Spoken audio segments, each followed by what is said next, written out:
Hello everyone, I am Akhilesh and today we are going to start the very first chapter of geography, that is resources and development. First of all, what is resource? Resource is something which is utilized by the human beings through which they can fulfill their basic needs. And now, what are the things that make anything should be a resource? Or what makes anything that should not be a resource? Like, we have the three main points. The first thing is that it should be technologically accessible. That means we should have that much technology through which we can make that particular resource, that particular thing according to our use. Secondly, it should be economically feasible. That means it should not extend up to that limit कि हम उसे afford ही नहीं कर पाए. पहला था जिसमें हम टेक्नोलॉजी की मदद से उसको अपने यूज के काबिल बना रहे हैं, और दूसरा उसमें हम उतना ही यूटिलाइज कर रहे हैं जितनी की हमारे पास गुंजाइश है, यानी कि जितना हम उस पर इन्वेस्ट कर सकते हैं. And the third thing is that it should be culturally acceptable, यानी कि वो हमारे किसी भी तरीके से हमारे कल्चर को, जो हमारे जिस वे में हम लोग अपनी लाइफ जी रहे हैं, उसको किसी भी तरीके से डिस्टर्ब ना करें. अगर कुछ एग्जाम्पल से समझें तो हम लोग एग्जाम्पल ले सकते हैं किसी भी ऐसे रिसोर्स का जिसका हम यूटिलाइज आज कर रहे हैं. जैसे आप क्रूड ऑयल को लेते हैं, तो क्रूड ऑयल को हम यूज आज कर रहे हैं और उसके लिए हमारे पास टेक्नोलॉजी है. दैट मीन्स कि क्रूड ऑयल ऑलरेडी अवेलेबल था, बट हमने टेक्नोलॉजी का इस्तेमाल करके उसको बाहर निकाला. अब हम डायरेक्ट क्रूड ऑयल को इस्तेमाल नहीं कर सकते, फिर से हमने टेक्नोलॉजी की मदद से उसको इस काबिल बनाया कि हम एक्सट्रैक्ट करके अपना काम निकाल सकें. दूसरी चीज, उसको जिस टेक्नोलॉजी का हमने उसमें इस्तेमाल किया, जिसके थ्रू हमने उसको डेवलप किया, वो इकोनॉमिकली इतनी फिजिबल है कि कॉमन लोग उसको आराम से यूज कर सकें. और तीसरी चीज, वो हमारे लिए कल्चरली एक्सेप्टेबल है. कल्चरली एक्सेप्टेबल दैट मीन्स कि हमें उसकी नीड भी है और हम उसका इस्तेमाल बहुत एफिशिएंटली कर पाते हैं.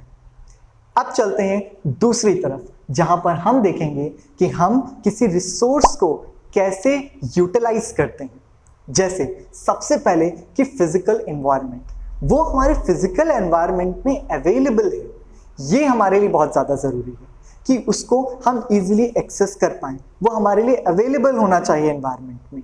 And secondly is the technology. If something is available, then we can make it according to our use. जैसे क्रूड ऑयल का हमने एग्जाम्पल लिया, क्रूड ऑयल हमारे नेचर में अवेलेबल है और उसके बाद टेक्नोलॉजी का इस्तेमाल करके हमने उसमें से और रिफाइंड फॉर्म में पेट्रोलियम निकाल लिया. लेकिन उसके बीच में बहुत सारे ऐसे बाय प्रोडक्ट्स हैं जिनका भी हम यूज करते हैं. तो इस तरीके से वो हमारे लिए टेक्नोलॉजिकली ऐसा एक्सेसिबल होना चाहिए कि हम उसमें जितनी भी लागत लगा रहे हैं वो सब कुछ बाहर निकल आए. And the third thing is the institution. These are the institution और you can say the centres जहां पर हम उसको बनाते हैं, जहां पर हम उसे डेवलप करते हैं, साथ ही साथ उन स्किल्स को भी डेवलप करवाते हैं जिनके थ्रू वहां पे जो वर्कर्स हैं वो उस एक्सट्रैक्शन को कर सकें और हम उसको अपने अकॉर्डिंग डेवलप कर सकें. तो अब तक हमने पढ़ा कि किस तरीके से कोई रिसोर्स हमारे लिए यूजफुल बन जाता है और किसी चीज को रिसोर्स कहने के लिए कौन कौन से पॉइंट्स सबसे ज्यादा जरूरी होते हैं. आगे चलते हैं और हम समझते हैं किस तरीके से हम इनको और बेहतर तरीके से जान सकते हैं, और उसके लिए जरूरी है इसके टाइप्स को पढ़ना. So now we are going to see the types, the classification of the resources, और ये अलग अलग बेसिस पर किया गया है. जैसे कि पहला classification, that is on the basis of origin. The first thing from where we can say the resource has been originated can be biotic and the second can be abiotic. अब हम देखेंगे इन दोनों में सिमिलैरिटी क्या है और इन दोनों में डिफरेंस क्या है. Like first of all, biotic और एबायोटिक की सिमिलैरिटी ये है कि ये दोनों ही नेचुरली प्रेजेंट है अर्थ के ऊपर. और अब डिफरेंस ये है कि जितने भी बायोटिक रिसोर्सेज हैं वो लिविंग थिंग्स हैं. For example the birds, like animals, insects, trees, these all come into the category of biotic resource. वहीं दूसरी तरफ एबायोटिक रिसोर्स में वो सेक्शन आते हैं, वो सेक्शन ऑफ रिसोर्स आते हैं जो कि नॉन लिविंग है, like water, rocks, mountains, air etcetera. Now the second thing that is on the basis of exhaustibility. किसकी खपत कितनी जल्दी होती है. यहां पर भी इस क्लासिफिकेशन में दो पार्ट में इसको डिवाइड किया गया है. पहला the renewable and the second is non renewable. Renewable वो है जिसको हम बार बार यूटिलाइज कर सकते हैं.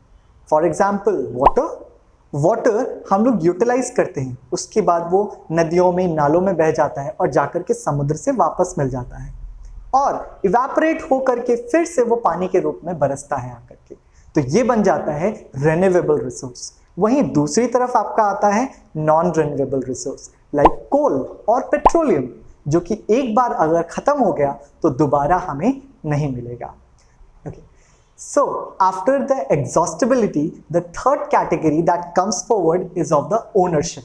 यानी कि पर्टिकुलर रिसोर्स किस पर्सन को बिलोंग करता है या पर्टिकुलर रिसोर्स का ओनर कौन है. इसमें चार मेन कैटेगरीज है. पहली दैट इज इंडिविजुअल, यानी कि जैसे मेरे पास मेरी कार है, आपके पास आपका घर है. इस तरीके से जब कोई रिसोर्स किसी पर्टिकुलर पर्सन को बिलोंग करता है तो ऐसा रिसोर्स कहलाता है individual resource. The second category that comes forward is the public resource. Public resource या हम community resource भी बोलते हैं. ये रिसोर्स वो रिसोर्स होता है जिसको कि एक पर्टिकुलर कम्युनिटी ही इस्तेमाल करती है. फॉर एग्जाम्पल एक स्कूल का प्ले ग्राउंड है तो वो उस स्कूल के बच्चे ही यूटिलाइज करेंगे. सेम एज इट इज, अगर कम्युनिटी का कोई प्ले ग्राउंड है या कोई कॉम्प्लेक्स है, शॉपिंग कॉम्प्लेक्स है, तो उसको वहाँ की कम्युनिटी के लोग ही यूटिलाइज करेंगे. So that is called as community resource. The third category that comes forward is the national resource. Something that belongs to our nation is called as national resource. For example, हमारी rivers, because rivers are not bounded with the boundaries of the states. So they used to flow and the people who are living on the bank of those rivers, they utilize that water. So हमारे यहाँ जो भी resource इस तरीके से available है जो beyond boundaries पूरे देश में जाते हैं, उन्हें नेशनल रिसोर्स कहा जाता है. And the last category that comes in the same section is international resource. Something that is beyond our boundaries that are called as international resource. इसको समझने के लिए हम समझेंगे नॉटिकल माइल्स, यानी कि जहां पर हम वाटर के ऊपर की डिस्टेंस को नापते हैं. And for that, you should understand that 1 nautical miles is equals to 1.9 kilometers. So in the national resource, we have to include up to the 12 nautical miles. That is the distance over the ocean. यानी कि 12 nautical miles तक ocean के ऊपर की जो boundaries हैं वो हमारे देश की सीमा है, वो हमारे देश की बाउंड्री. और वहां तक का जितना भी रिसोर्स है वो नेशनल रिसोर्स में आता है. लेकिन फोर्थ कैटेगरी है इंटरनेशनल रिसोर्स की. That means beyond 12 nautical miles to the 200 nautical miles come into the category of open ocean. That means no individual country can utilise it और extract anything from this area. So the fourth classification is on the basis of status of development. यानी कि कोई resource किस तरीके से develop होता है उसके बेसिस पे हमारे चौथा क्लासिफिकेशन सामने आता है. इसमें बहुत ज़्यादा कंफ्यूजन हो सकता है, इसलिए इसको ध्यान से सुनिएगा कि किस तरीके से हम स्टेटस ऑफ डेवलपमेंट के बेसिस पे रिसोर्सेज को क्लासिफाई कर सकते हैं. Like the first one comes is the potential resource. Potential resource क्या है? पोटेंशियल वर्ड से ही समझ में आ रहा है कि पोटेंशियल उसके अंदर ये स्टेमिना है कि वो हमारी बेसिक नीड को फुलफिल कर सकता है. दैट मीन्स हमारे पास टेक्नोलॉजी है, हमारे पास वो रिसोर्स भी अवेलेबल है और हमारे पास विलिंग पावर भी है कि हम उसको यूटिलाइज करें. And such type of resources comes into the category of potential resources.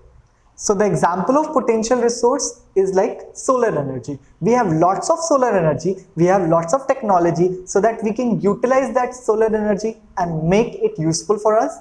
But इतने बड़े लेवल पर सोलर एनर्जी हमारे पास अवेलेबल होने के बावजूद हम उसको पूरी तरीके से यूटिलाइज नहीं कर सकते। दैट मीन्स पोटेंशियल है, लेकिन अभी हमारे पास इतने बड़े पैमाने पे उसको यूटिलाइज करने के रिसोर्सेज या कह सकते हैं सोर्सेज नहीं है।